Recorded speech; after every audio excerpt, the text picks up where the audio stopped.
നമസ്കാരം. അങ്ങനെ എറണാകുളം ജനറൽ ആശുപത്രിയിലേക്ക് ഹൃദയം പറന്നെത്തിയിരിക്കുകയാണ്. ഒരു ചരിത്ര മുഹൂർത്തത്തിനാണ് ജനറൽ ആശുപത്രി സാക്ഷ്യം വഹിക്കാൻ പോകുന്നത്. നോക്കാം ഈ മണിക്കൂറിലെ ഏറ്റവും പുതിയ അപ്ഡേറ്റ്സുകൾ പ്രൈം ടൈം അപ്ഡേറ്റ്സിലൂടെ. ആദ്യം തലക്കെട്ടുകളിലേക്ക്. ഹൃദയവുമായി എയർ ആംബുലൻസ് കൊച്ചിയിൽ. എറണാകുളം ജനറൽ ആശുപത്രിയിൽ ഇത് ചരിത്രം. ജമ്മു അതിർത്തിയിൽ ഭീകരരുടെ ലോഞ്ച് പാഡുകൾ സജീവമാകുന്നതായി റിപ്പോർട്ട്. 3 വയസ്സുകാരി കുളത്തിൽ വീണ് മരിച്ചു. ആലപ്പുഴയിലാണ് സംഭവം. ലോറി ഓടുന്നതിനിടയ്ക്ക് കത്തി നശിച്ചു. സംഭവം കൊച്ചിയിൽ. ബംഗ്ലാദേശിൽ വീണ്ടും വെടിവെപ്പ്. വിദ്യാർത്ഥി നേതാവിന് വെടിയേറ്റു. വാർത്തകൾ വിശദമായി. എയർ ആംബുലൻസ് സംവിധാനം ഉപയോഗിച്ച് തിരുവനന്തപുരത്ത് നിന്ന് ഹൃദയം കൊച്ചിയിലെത്തിച്ചു. എറണാകുളം ജനറൽ ആശുപത്രിയിൽ ചികിത്സയിലുള്ള നേപ്പാളി സ്വദേശിക്കാണ് ഹൃദയം മാറ്റിവെക്കുന്നത്. സർക്കാർ മേഖലയിൽ ഒരു ജനറൽ ആശുപത്രിയിൽ നടക്കുന്ന ആദ്യത്തെ ഹൃദയമാറ്റ ശസ്ത്രക്രിയയാണിത്. കേരളത്തിന്റെ ആരോഗ്യ ചരിത്രത്തിൽ സുവർണ ലിപികളാൽ രേഖപ്പെടുത്താനാവുന്ന മറ്റൊരു ചരിത്ര ദൗത്യം കൂടി വിജയകരമായി പൂർത്തിയായി. കൊല്ലം സ്വദേശി ആർ ഷിബുവിന്റെ ഹൃദയവുമായി തിരുവനന്തപുരത്ത് നിന്ന് പറന്നുയർന്ന എയർ ആംബുലൻസ് നിമിഷങ്ങൾക്കുള്ളിൽ കൊച്ചിയിലെത്തി. എറണാകുളം ജനറൽ ആശുപത്രിയിൽ ചികിത്സയിലുള്ള രോഗിക്കായി ഹൃദയം മാറ്റിവെക്കുന്ന അതിസങ്കീർണമായ ശസ്ത്രക്രിയ ആശുപത്രിയിൽ പുരോഗമിക്കുകയാണ്. ഒരു സർക്കാർ ആശുപത്രി ആദ്യമായാണ് ഇത്തരത്തിൽ ഹൃദയം മാറ്റിവെക്കൽ ശസ്ത്രക്രിയ നടക്കുന്നത് എന്നത് ഈ ദൗത്യത്തിന്റെ പ്രാധാന്യം വർദ്ധിപ്പിക്കുന്നു. തിരുവനന്തപുരം കിംസ് ആശുപത്രിയിൽ മസ്തിഷ്ക മരണം സംഭവിച്ച കൊല്ലം സ്വദേശി ഷിബുവിന്റെ അവയവങ്ങൾ ദാനം ചെയ്യാൻ ബന്ധുക്കൾ സമ്മതം മൂളിയതോടെയാണ് ദൗത്യത്തിന് തുടക്കമായത്. സർക്കാർ വാടകയ്ക്കെടുത്ത ഹെലികോപ്റ്ററിൽ തിരുവനന്തപുരത്ത് നിന്ന് പുറപ്പെട്ട ദൗത്യ സംഘം നിശ്ചിത സമയത്തിനുള്ളിൽ തന്നെ കൊച്ചിയിലെ ഗ്രാൻഡ് ഹയാത്തിൽ ഇറങ്ങി. അവിടെ നിന്ന് മിനിറ്റുകൾക്കുള്ളിൽ തന്നെ പോലീസ് ഒരുക്കിയ ഗ്രീൻ ചാനൽ വഴി ഹൃദയം ജനറൽ ആശുപത്രിയിൽ എത്തിച്ചു. മുഖ്യമന്ത്രി പിണറായി വിജയനും ആരോഗ്യമന്ത്രി വീണ ജോർജും ദൗത്യത്തിന്റെ പിന്നിൽ പ്രവർത്തിച്ച ആരോഗ്യ പ്രവർത്തകരെയും പോലീസിനെയും അഭിനന്ദിച്ചു. ജമ്മു അതിർത്തിയിൽ പാക് ഭീകരരുടെ 72 ലോഞ്ച് പാഡുകൾ സജീവമായതായി ഇന്റലിജൻസ് റിപ്പോർട്ട്. മഞ്ഞുവീഴ്ച മുതലെടുത്ത് ഭീകരർ ഇന്ത്യയിലേക്ക് നുഴഞ്ഞുകയറാൻ സാധ്യതയുണ്ടെന്ന മുന്നറിയിപ്പിനെ തുടർന്ന് മേഖലയിൽ അതീവ ജാഗ്രത പ്രഖ്യാപിച്ചിരിക്കുകയാണ്. അന്താരാഷ്ട്ര അതിർത്തിക്ക് സമീപം 12 എണ്ണവും നിയന്ത്രണ രേഖയ്ക്ക് സമീപം 60 എണ്ണവുമാണ് സജീവമായിട്ടുള്ളത്. ജമ്മു അതിർത്തിയിൽ ഭീകരവാദം വീണ്ടും ശക്തമാകാനുള്ള പാകിസ്ഥാന്റെ നീക്കത്തെക്കുറിച്ച് ഗുരുതരമായ റിപ്പോർട്ടുകളാണ് പുറത്തുവരുന്നത്. അതിർത്തിയിൽ രക്ഷാസേനയുടെ ഏറ്റവും പുതിയ റിപ്പോർട്ടുകൾ പ്രകാരം ജമ്മു മേഖലയ്ക്ക് വിപരീതമായി പാകിസ്ഥാൻ ഭാഗത്ത് 72 ഭീകര ലോഞ്ച് പാഡുകൾ വീണ്ടും പ്രവർത്തന സജ്ജമായിട്ടുണ്ട്. ഇക്കഴിഞ്ഞ മെയ് മാസത്തിൽ ഭീകര കേന്ദ്രങ്ങൾ ലക്ഷ്യമിട്ട് ഇന്ത്യ നടത്തിയ ഓപ്പറേഷൻ സിന്ദൂർ എന്ന സൈനിക നടപടിയിൽ തകർന്നടിഞ്ഞ അടിസ്ഥാന സൗകര്യങ്ങളാണ് പാകിസ്ഥാൻ ഇപ്പോൾ പുനർനിർമ്മിച്ചിരിക്കുന്നത്. ഈ ലോഞ്ച് പാഡുകളിൽ ഭൂരിഭാഗവും അതിർത്തിയിൽ നിന്ന് അല്പം ഉള്ളിലായുള്ള ഡെപ്ത് ഏരിയകളിൽ ആണ് സജ്ജീകരിച്ചിരിക്കുന്നത്.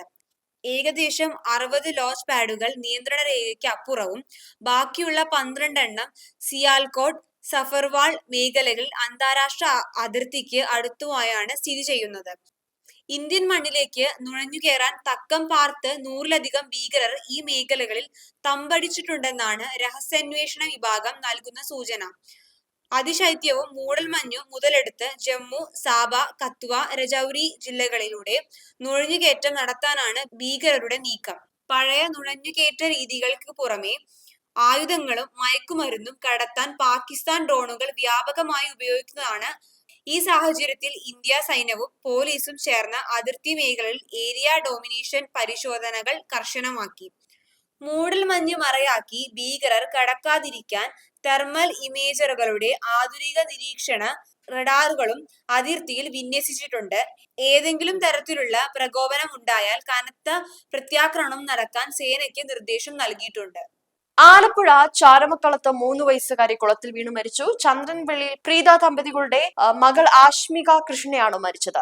കുട്ടികളെ കുളിപ്പിക്കുമ്പോൾ അമ്മ പ്രീജ മറ്റു കുട്ടികളെ കുളിപ്പിക്കാൻ ശ്രമിക്കുന്നതിനിടയിലാണ് ആശ്മികയെ കാണാതായത്.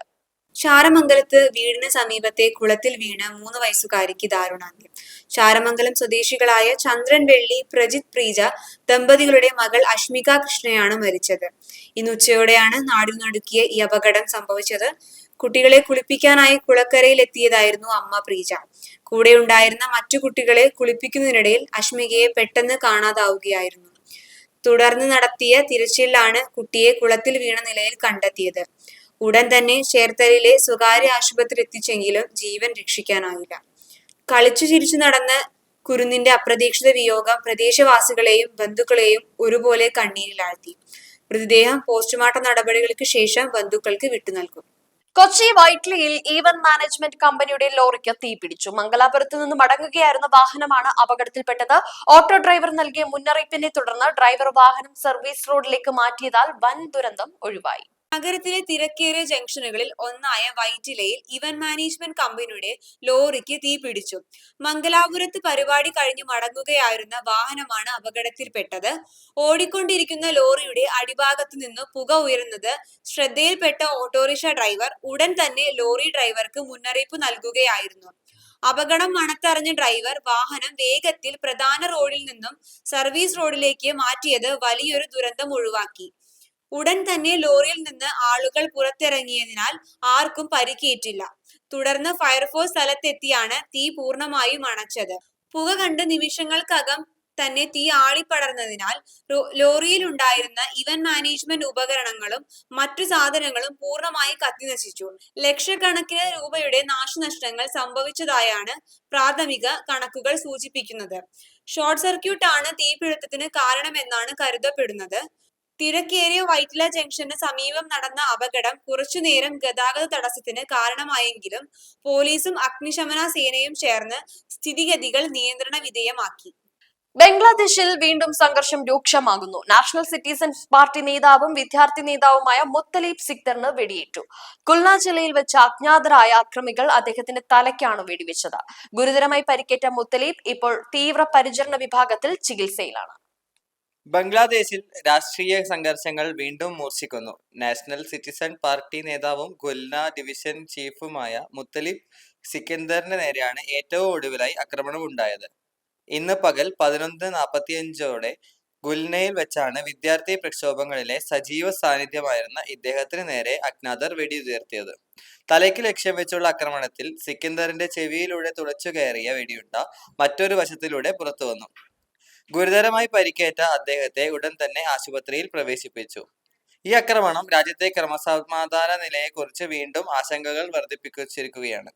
ഇതുവരെയുള്ള പ്രൈം ടൈം അപ്ഡേറ്റ്സ് അവസാനിച്ചു. ഇന്ന് നടന്ന മുഴുവൻ വാർത്താ വിശേഷങ്ങളുമായി ന്യൂസ് 360 കാണാം.